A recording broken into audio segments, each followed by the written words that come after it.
Lucas 23, verso 33 e 34.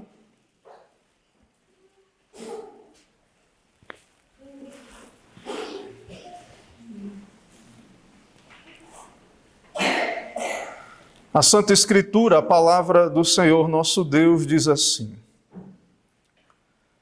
Quando chegaram ao lugar chamado Calvário, ali o crucificaram, bem como aos malfeitores, um à direita, outro à esquerda.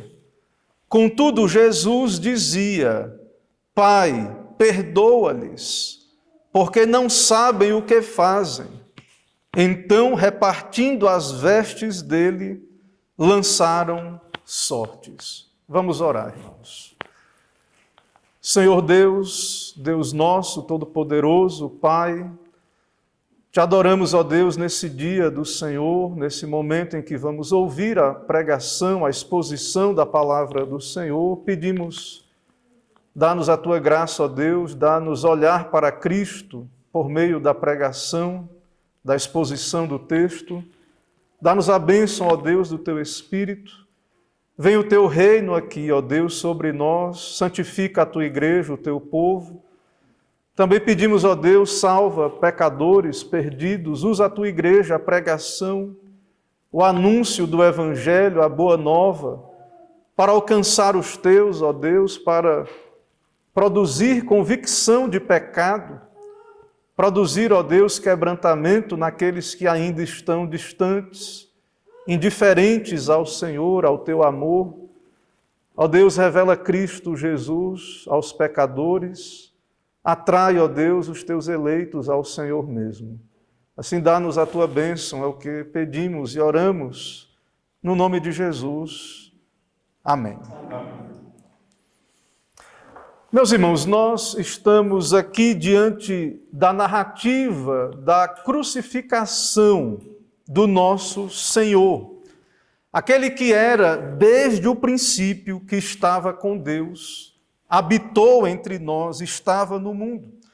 E nós temos aqui o cumprimento das profecias acerca do nosso Redentor. Especialmente o tipo de morte pela qual o Senhor, então, entregaria a sua vida. Lembram que o Senhor Jesus mesmo disse: E eu, quando for levantado da terra, todos atrairei a mim. O Senhor já havia anunciado que a sua morte seria por meio de ser levantado, de ser crucificado.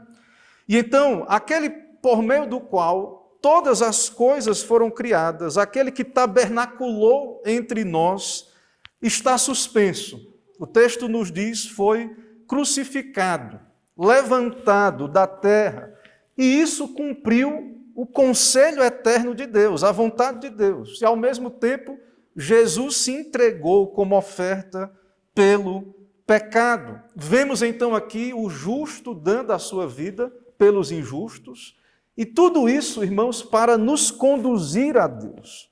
E o contexto do nosso texto é um julgamento inocentador. Jesus é declarado inocente. E, ao mesmo tempo, nós vemos aqui no nosso texto essa sentença tão brutal, a crucificação. E então, ao condenar o inocente, o nosso Senhor, nós também, ao olharmos para a cruz, irmãos, nós vemos a maldade do coração humano. Nós vemos a inimizade. E nisto também profecias se cumprem. E também a palavra de Deus se cumpre. E Jesus disse: odiaram-me sem causa, em João 15, 22. Então, na cruz, ao olharmos para a cruz de Cristo, nós vemos então o ódio dos perseguidores, nós vemos a maldade do coração humano, que crucificou o Santo de Deus, uma morte amaldiçoada, uma morte de cruz, e da parte de Cristo o seu amor gratuito, livre, uma entrega voluntária de Jesus para a glória de Deus, para a nossa salvação. Ele foi suspenso, ele foi crucificado, e Cristo cumpre as profecias acerca do seu ministério. E então, irmãos, nós vemos Jesus em nosso texto crucificado. O verso 33 diz: quando chegaram ao lugar chamado Calvário, ali o crucificaram. Deus então decretou que seria assim, e esse tipo de morte determinada pelo Senhor, de fato, cumpre as profecias, como já argumentamos, e especialmente, irmãos, vemos que esse tipo de morte também permitiu ao Redentor falar, orar. E nós temos aqui em nosso texto, que descreve a crucificação, nós temos também aqui Cristo orando, intercedendo pelos pecadores. Então, a cruz, de fato, é uma morte terrível, a morte de cruz, mas que também permitiu Jesus falar, orar, mesmo em suplício, mesmo sofrendo uma dor terrível, excruciante. Jesus pôde falar ao Pai, orar pelos pecadores, mesmo ali ele cumpriu todas as profecias, todo o seu ministério em favor dos pecadores. Em nosso texto, então, temos aí a crucificação, no verso 33, no verso 34, uma oração de Cristo pelos pecadores, e nessa oração nós temos o coração de Cristo revelado. Mesmo crucificado, rejeitado, nós vemos como na cruz Cristo amou os pecadores, como Ele é o perfeito mediador, como Ele é o servo sofredor, e nós vemos, irmãos, a perfeição do seu amor. Mesmo em sofrimentos, orou pelos seus inimigos, pelos seus perseguidores, dizendo: Pai, perdoa-lhes, porque não sabem o que fazem. Então nós temos aqui a oração de Cristo, nós temos aqui o local em que isso acontece. Lucas registra o lugar, diz aí o lugar chamado Calvário, foi esse o lugar onde crucificaram o nosso Redentor. A palavra grega para caveira é crânion. Na Vulgata, traduzida por Jerônimo, esse termo grego, crânion, foi traduzido por calvária ou calvário, e há conjecturas do porquê esse nome foi dado a este lugar. De fato, há disputas sobre o lugar que é dito hoje ser o Calvário, se é mesmo o lugar onde Cristo foi crucificado. O que sabemos que foi fora da cidade, e que é possível que tenha uma referência, então, a esse formato de caveira que há ali naquele local, naquele monte. Irmãos, diante disso, irei caminhar por esse texto a partir do tema: pelos transgressores intercedeu. Pelos transgressores intercedeu.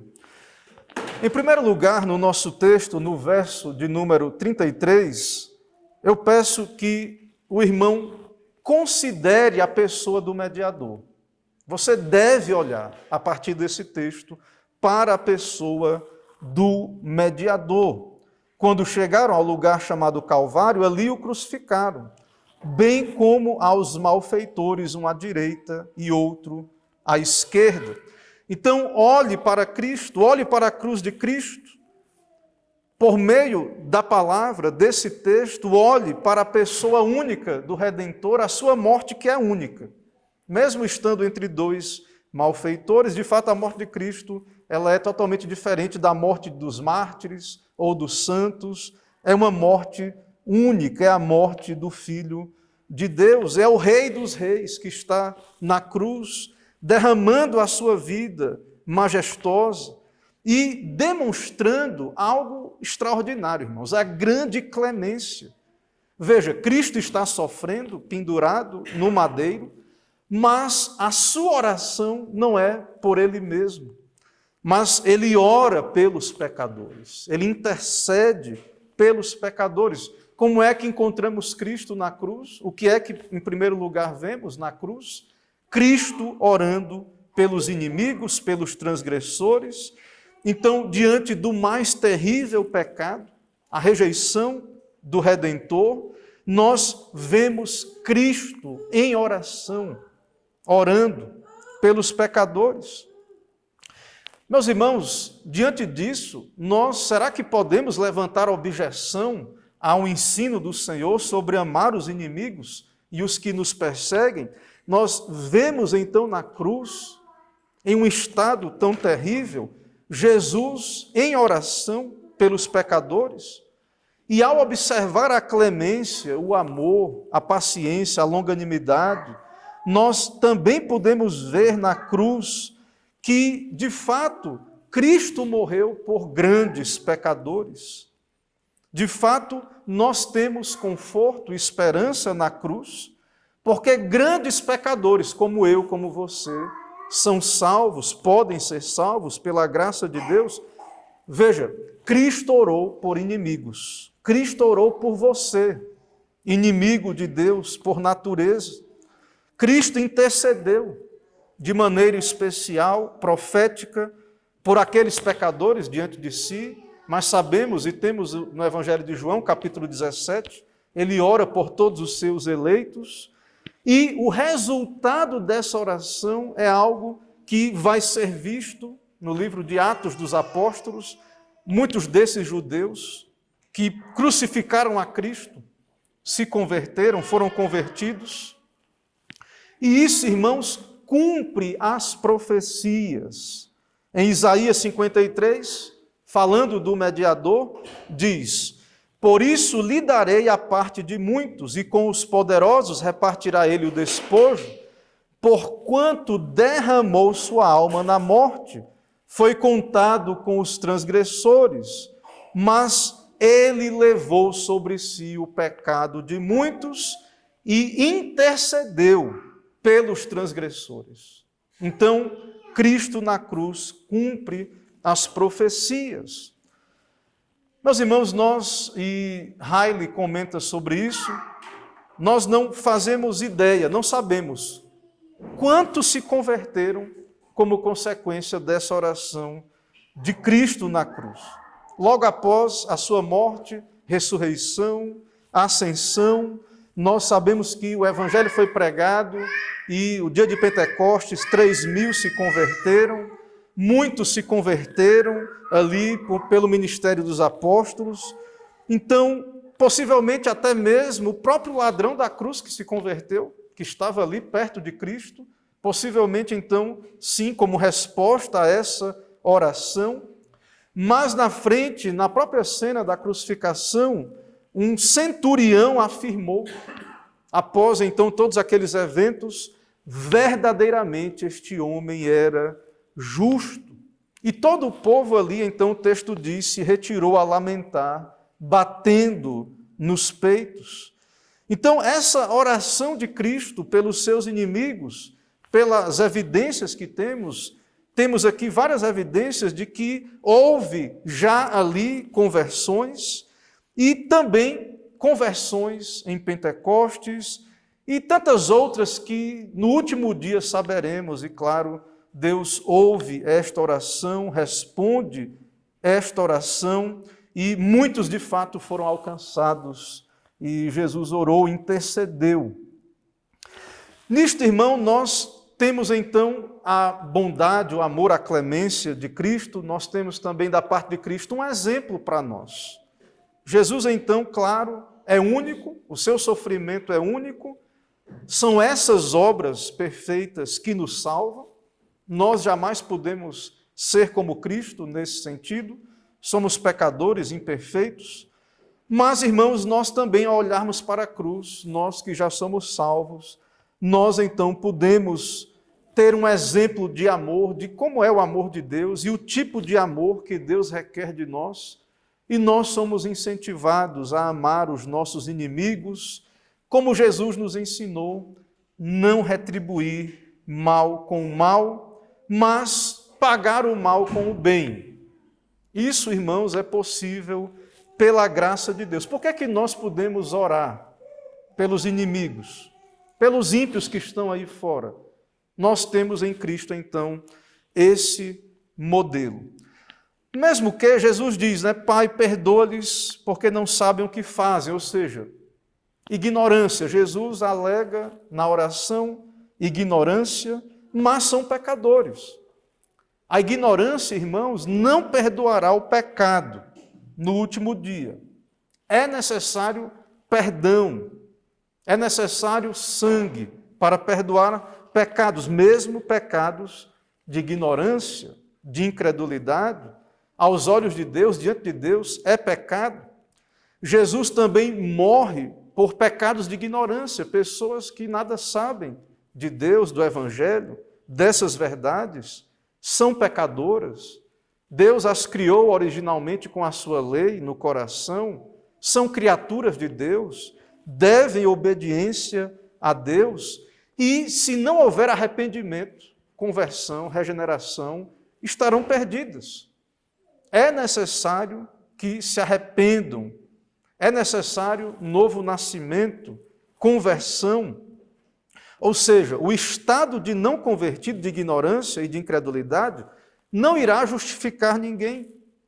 E então, mesmo claro também os salvos, os nossos pecados como salvos de ignorância, também precisam do sangue de Jesus, do perdão de Cristo. Davi, no Salmo 19, diz: quem pode discernir os próprios erros? Absolve-me dos que desconheço. Então, todo pecado, irmãos, precisa de arrependimento, de perdão, que vem de Deus. A base é o sangue, a base para perdoar pecados é a cruz de Cristo, é o sangue de Cristo. Deus é um Deus justo e santo, a sua ira precisa ser satisfeita, precisa o pecado ser expiado, para que Deus esteja satisfeito, a sua lei cumprida, e nenhum homem escapará se não estiver debaixo de sangue. Não vai adiantar alegar ignorância. Esses aqui não sabiam que era o rei, não sabiam que se tratava do Deus eterno, encarnado. Estão na ignorância. Esses soldados que crucificaram a Jesus não sabiam o que estavam fazendo. As próprias autoridades o crucificaram porque não sabiam o que estavam fazendo, cumpriram a vontade de Deus, mas pecaram e não há como escapar se não houver perdão pelo próprio sangue do Cristo que eles rejeitaram. Não adiantará alegar ignorância, não vai satisfazer a justiça de Deus, dizer eu não sabia, eu não conhecia, eu nada ouvi falar, não reconheci que era Jesus, ou quem era Jesus mesmo. Claro, irmãos, que estes que rejeitam não sabem o que estão fazendo, estes que tapam os ouvidos para a pregação, estes que não buscam a Cristo, estes que desprezam a igreja, não sabem o que fazem.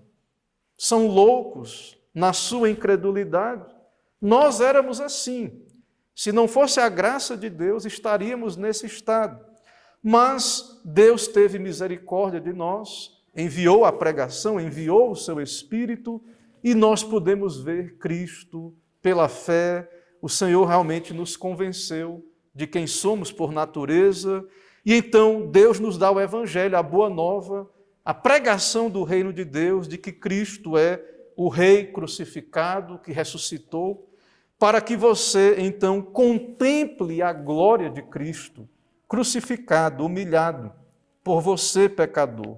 Reconheça que foi a sua culpa que o levou à cruz e medite no Redentor, no seu amor, no que o fez permanecer na cruz, porque facilmente ele poderia ter descido da cruz, enviado uma miríade de anjos para punir os seus inimigos, mas voluntariamente ele ficou na cruz, por amor, para então nos amar e cumprir tudo o que era necessário à nossa redenção. Irmãos, em segundo lugar, olhe e perceba no texto, no verso 34, na primeira parte, a própria oração do Senhor. O texto diz: contudo, Jesus dizia: Pai, perdoa-lhes, porque não sabem o que fazem. Nós já argumentamos aqui, os irmãos sabem, está em Isaías 53, isso é o exato cumprimento da profecia. Isaías 53, verso 12 diz: foi contado com os transgressores, contudo levou sobre si o pecado de muitos e pelos transgressores intercedeu. Então, nós temos aqui o cumprimento da profecia. E veja, irmãos, quão grande pecado é rejeitar o Deus encarnado, a verdade encarnada. O amor esteve entre nós. Podemos ver, então, o coração de Cristo nessa oração. O que foi que Jesus pediu na oração? Pai, perdoa-lhes. Então, nisto nós vemos o amor de Deus. Devemos considerar isso. O tipo de amor, de perdão que é revelado. Então, Cristo ora por inimigos, por pessoas indignas, assim como Ele nos ensinou a orar pelos inimigos, a perdoar os que nos maltratam, Jesus então ora, Pai, perdoa-lhes, porque não sabem o que fazem. Veja, irmãos, que Jesus ele faz uma oração, Ele é Deus. A base do perdão, já argumentamos, é o seu sangue, mas perceba um detalhe. Jesus, ele pede ao Pai que perdoe, e claro, isso não está dito, mas é pressuposto, pelo meu sangue. Pai, perdoa-lhes, porque não sabem o que fazem, pelo meu sangue. Porque é necessário sangue, arrependimento, que o sangue seja aplicado pela obra do Espírito. Que haja arrependimento, fé salvadora. E então, Jesus não declara o perdão diretamente, mas ele ora para que Deus os perdoe pelos meios de Deus, pelo sangue, pelo Espírito Santo. Porque, de fato, irmãos, há um princípio de que é necessário Cristo, o seu sangue, o arrependimento, a fé, para que o perdão seja concedido. Alguém pode perguntar assim, nós devemos perdoar sempre? Jesus perdoava sempre. E há um pregador e comentarista que trata desse texto, Pink, e ele diz o seguinte, não. A palavra de Deus diz, se teu irmão pecar contra ti, repreende-o. Aí veja, se ele se arrepender, perdoa-lhe. E se pecar contra ti 7 vezes no dia, e 7 vezes vier ter contigo, dizendo, arrependo-me, perdoa-lhe. Ou seja, somos ensinados que uma condição precisa ser satisfeita para que o perdão seja pronunciado, ou seja, de fato o pecador precisa se arrepender, julgar a si mesmo, dizer pequei contra o céu, pequei contra ti, manifestar a tristeza, reconhecer que é pecador, e então, apenas assim, nós também somos ensinados a perdoar o nosso irmão. É necessário que ele se arrependa. Então, nós não devemos perdoar, ou o próprio Cristo não perdoa, alguém que não se arrepende. Agora, ainda assim, ainda que esse que me ofendeu não se arrependa, eu não devo abrigar sentimentos ruins contra essa pessoa. Não devo abrigar o ódio, a malícia, no coração. Nós vemos no exemplo de Cristo aqui, irmãos.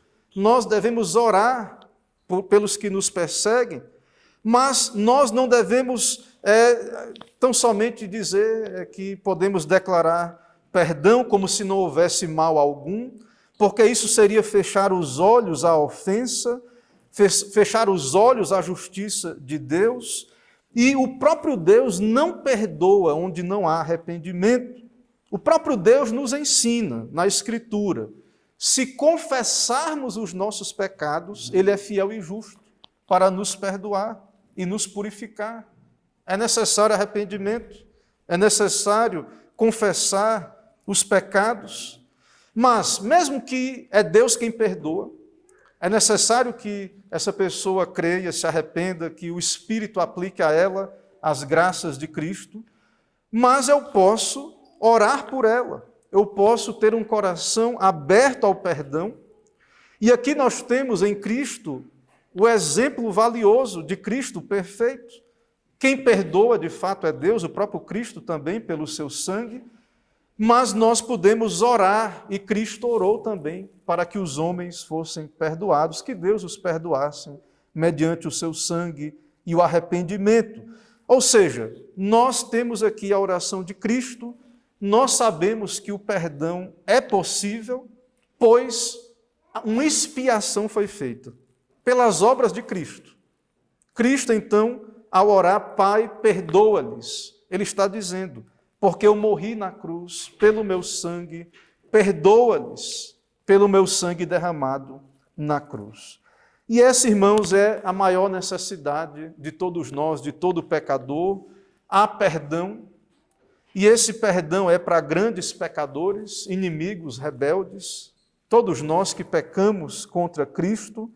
E então Cristo orou pelos mais terríveis pecadores, os seus algozes, e vemos também que o perdão não é algo que foi barato, custou o sangue de Cristo, e de fato é necessário que esse sangue seja aplicado, e por isso oramos, e sabemos também que um dos meios, e o meio que Deus escolheu para que o pecado seja perdoado, que isso chegue aos pecadores, é a boa nova de Cristo, a pregação, a obra do Espírito. Então Cristo orou e nós também devemos orar para que Deus os perdoe. E como é que Deus vai lhes perdoar? Deus vai enviar a pregação, Deus vai enviar os seus ministros, Deus vai enviar o seu Espírito, vai quebrantar o seu coração pela obra do Espírito, lhes dando um coração de fato regenerado, vai então lhes dar a graça da fé salvadora, e então, mediante arrependimento e fé, o Pai os perdoará. Então Cristo ora, Pai, perdoa-lhes, porque não sabem o que fazem. Irmãos, em terceiro lugar, nós vemos também que ele foi despido para nos vestir. Na última parte aí do verso 34, na parte B do verso, diz o texto, então, repartindo as vestes dele, lançaram sortes. Meus irmãos, então nós temos aí a crucificação, a oração de Cristo, também ele foi despido. E nós temos aí a cena de que aqueles soldados, eles repartiram tudo aquilo que Cristo tinha ali consigo naquele momento, as suas vestes, aquilo que lhe cobria a cabeça, as sandálias, o cinto, a sua capa, a túnica que cobria também uma só peça de alto a baixo. Tudo isso então foi dividido. Isso cumpre também as profecias, como temos no Salmo 22. E nós vemos, irmãos, ali a pobreza destes soldados, que apenas levaram para casa vestes que foram repartidas. Não houve quebrantamento, não houve, de fato, transformação desses soldados.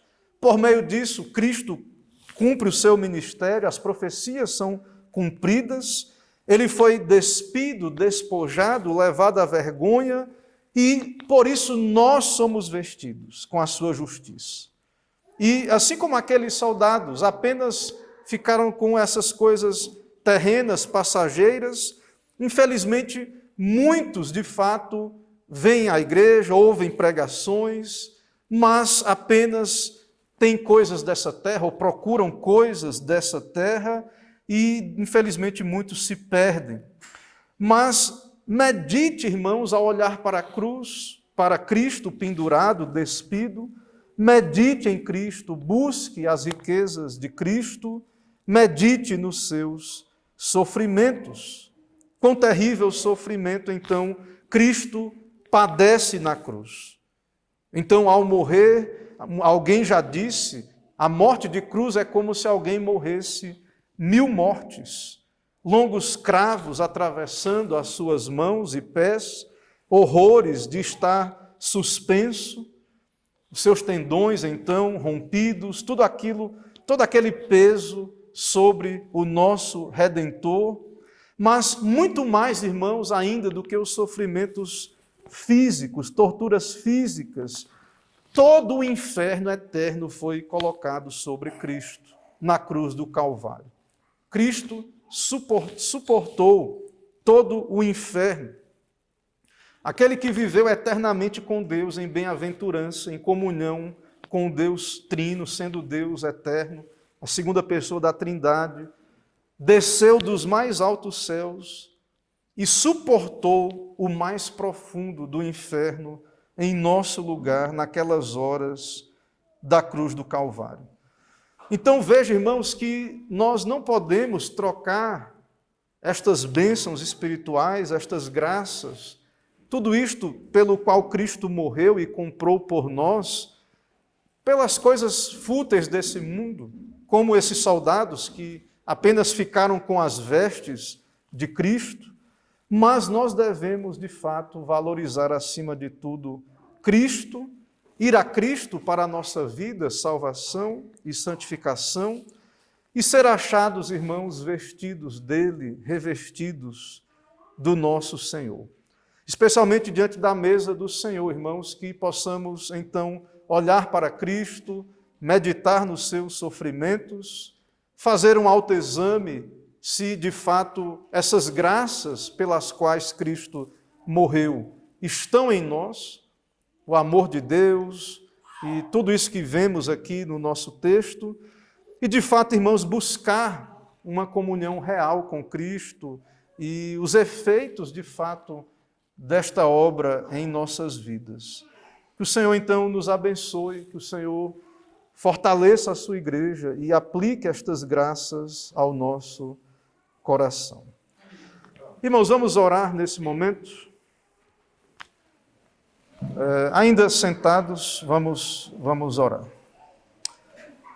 Senhor, nós queremos te agradecer nesse momento de adoração e queremos louvar o teu nome, ó Deus, porque o Senhor nos deu o teu evangelho.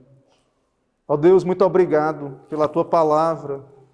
Muito obrigado, ó Deus, por Cristo que é revelado a nós. Ó Deus crucificado, e aqui também nesse texto a sua oração, revelando, ó Deus, o amor, a clemência, o amor livre e gratuito por nós pecadores. O Senhor não ganhou nada em dar o teu Filho, o próprio Senhor Jesus já era eternamente feliz, bem-aventurado, e mesmo assim nos amou, mesmo que não tínhamos nada a oferecer em troca. Ó Deus, quão grande amor, derrama, ó Deus, deste amor em nós, dá-nos experimentar deste amor. Ó Deus, nos dá valorizar isto. E nesse momento em que nos aproximamos da mesa, pedimos, ó Deus, que o Senhor também nos alimente, nos dê, de fato, participar com expectativa, não apenas de comer o pão físico, beber o vinho, que representa o sangue do Senhor, a vida do Senhor derramada por nós, que possamos desejar que o Senhor mesmo nos dê de comer, nos alimente da carne de Cristo, do seu sangue. Vivifica-nos, ó Deus, dá-nos vida espiritual, nos dá a ser pessoas crentes que andam com o Senhor, experimentam de fato das tuas graças. Nos abençoa, ó Deus, é o que pedimos e oramos no nome de Jesus. Amém.